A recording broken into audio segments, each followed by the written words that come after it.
નવસારી જિલ્લામાં નગર મહાનગર અને પંચાયતોની ચૂંટણીમાં 40 થી વધુ બેઠકો ભાજપના ખોળામાં આવતા જ ખુશીની લહેર।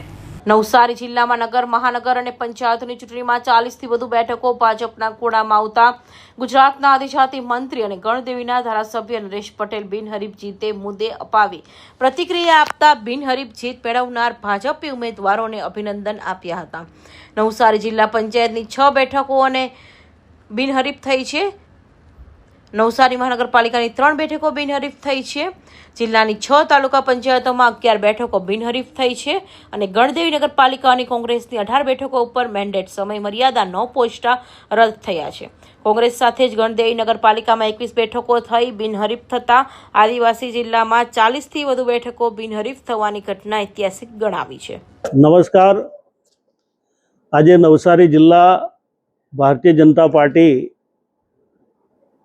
ની આખી ટીમને અભિનંદન આપું છું અને જનતાને વિશેષ આપું છું એટલા માટે કે અમે સવારથી મારી સાથે અમારા અધ્યક્ષ ભાઈ શ્રી ભુરાભાઈ, પ્રભારી શ્રી શંકરભાઈ, આપણા સંસદ સભ્ય ભાઈ શ્રી ધવલભાઈ, અમારા ચૂંટણી કન્વીનર અશોકભાઈ, એની સાથે અન્ય આગેવાનો સતત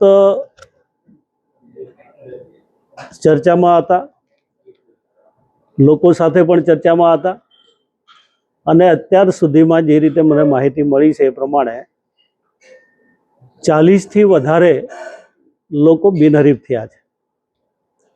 6 જેટલી જિલ્લા પંચાયત છે, 11 તાલુકા પંચાયતના અત્યાર સુધી આંકડા એટલે કે 2 દિવસ પહેલાના છે, હજુ પણ થવાની સંભાવના છે। ગણદેવી નગરની અંદર 21 જેટલા બિનહરીફ થઈ ગયા છે। મહાનગરમાં પહેલીવાર રચના થયા પછી મહાનગરની ચૂંટણી છે, ત્યાં પણ 3 જેટલા બિનહરીફ થયા છે। એટલે અત્યાર સુધીમાં અમારી પાસે 40 થી પણ વધારે આંકડો દેખાય છે, હજુ પણ આમાં વધશે। એટલે નવસારી જિલ્લાની અંદર જે રીતે લોકોનો જે સહયોગ મળ્યો છે અને અમારા જે ઉમેદવારો પાર્ટીના મેન્ડેટ આધારે જેમણે વિધિસર ફોર્મ ભરેલા હતા એ વિધિસર બિનહરીફ થયા છે। હું ખૂબ નવસારીની જનતાનો પણ હું આભાર માનું છું, અમારા કાર્યકર્તાઓનો પણ આભાર માનું છું ને ખાસ કરીને વિજેતા થયેલા તમામ આ સભ્યોને ખૂબ અભિનંદન આપું છું। મને લાગે ત્યાં સુધીમાં જે રીતે નવસારીનું જે પરિણામ આવ્યું છે, અમને શરૂઆતથી જ એવું લાગતું હતું કે પૂરા નવસારીમાં વાંસદાથી લઈ, ચીખલીથી લઈ, ખેરગામથી લઈને જે ટ્રાઇબલ પટ્ટો છે ત્યાં પણ જબરજસ્ત માહોલ છે। આ વખતે અમે પૂરેપૂરી સીટ જીતવાના પ્રયત્ન કરીએ છીએ, એટલે બાકી રહેલી સીટો પણ અમે તમામ જગ્યાએ અમારા ઉમેદવારો જીતશે એવો મને પૂરો વિશ્વાસ છે। કારણ કે આ વખતનો માહોલ અને આદરણીય નરેન્દ્રભાઈ પ્રત્યે જે આદિવાસી હોય કે અન્ય સમાજ હોય ખૂબ ભરોસો છે। નગર હોય કે મહાનગર હોય ત્યાં પણ એટલું બધું વાતાવરણ સારું લાગે છે, કારણ કે ગુજરાત સરકાર અને ભારત સરકારના કરેલા કામો કોઈ વિગ્રહ નહીં, કોઈ રાજનીતિ નહીં, વિકાસની રાજનીતિ સાથે પાર્ટી આગળ વધી રહી છે ને એટલા માટે જ લોકોને ખૂબ મોટો ભરોસો ભારતીય જનતા પાર્ટી પાસે છે।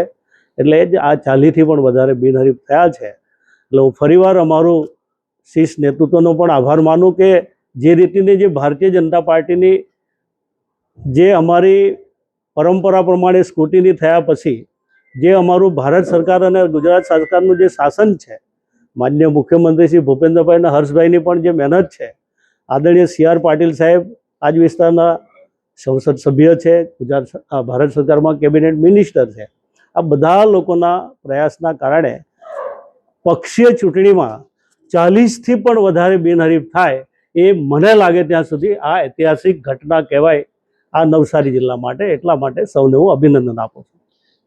ગણદેવી નગરપાલિકા કોંગ્રેસે તમને ભેટ આપી, હું એવું તો કહી શકતો નથી। આખરે હું જનતાને જસ આપું છું કે કોઈ નગરપાલિકાની અંદર 21 જેટલી બિનહરીફ કરી દેવી એ જનતાનો સહયોગ નહીં ત્યાં સુધી શક્ય નથી। આજે ફોર્મ ચકાસણીના દિવસે ગુજરાત સરકારના મંત્રી નરેશ પટેલ સાથે વલસાડના સાંસદ ધવલ પટેલે જિલ્લા ભાજપ પ્રમુખ ભૂરાલાલ શાહ પણ ઉપસ્થિત રહ્યા હતા અને નવસારી જિલ્લામાં ભાજપની ચૂંટણી પહેલા જ ઐતિહાસિક જીતને વધાવી હતી. વલસાડના સાંસદ ધવલ પટેલે પણ બિનહરીફ જીત મુદ્દે ઉત્સાહ સાથે પ્રતિક્રિયા આપતા જીત મેળવનાર તમામ ભાજપી ઉમેદવારોને શુભકામનાઓ પાઠવી છે. જે આજે આપણા નવસારી જિલ્લા માટે ઐતિહાસિક દિવસ છે, કારણ કે આજે નવસારી જિલ્લામાં જે પૂરા જિલ્લાભરમાં સ્ક્રુટિની થઈ અને જે અમને પ્રાથમિક જાણકારી મળી છે એ હિસાબે આપણા નવસારી મહાનગરપાલિકા જે નવી મહાનગરપાલિકા છે ત્યાં 3 જેટલા ઉમેદવાર બિનહરીફ ચૂંટાયા છે. આપણા 3 કોર્પોરેટર બિનહરીફ ત્યાં ભારતીય જનતા પાર્ટીના થયા છે. એ જ રીતે જિલ્લામાં પણ 6 જેટલી જિલ્લા પંચાયત ભારતીય જનતા પાર્ટીની બિનહરીફ આવી ગઈ છે અને એ ખાસ કરીને હું તમને વાત કરું તો 11 જેટલી તાલુકા પંચાયત પણ બિનહરીફ થઈ ગઈ છે અને એ આંકડો હજુ પણ વધશે એવો અમને સંપૂર્ણ વિશ્વાસ છે.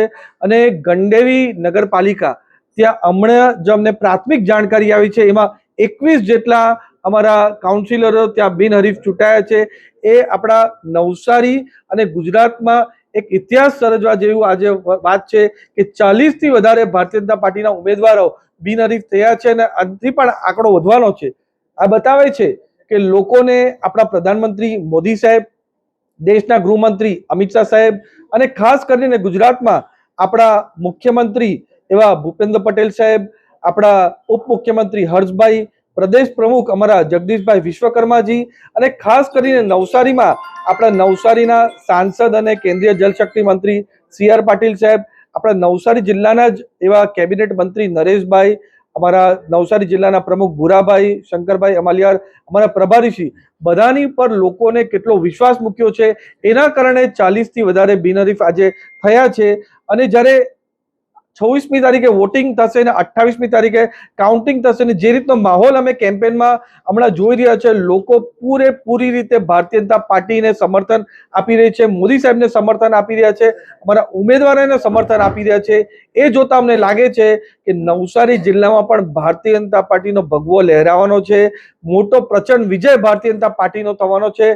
કોંગ્રેસના પૂરેપૂરી રીતે સુપડા સાફ થશે અને ખાસ કરીને દિલ્હીથી આવેલી પાર્ટીના જે હંમેશા વર્લ્ડ રેકોર્ડ બનાવવા માને છે ડિપોઝિટ ડૂલ કરવામાં, આ વખતે પણ પૂરા ગુજરાતમાં અને નવસારીમાં બધી જ સીટો પર એમની ડિપોઝિટ ડૂલ થશે.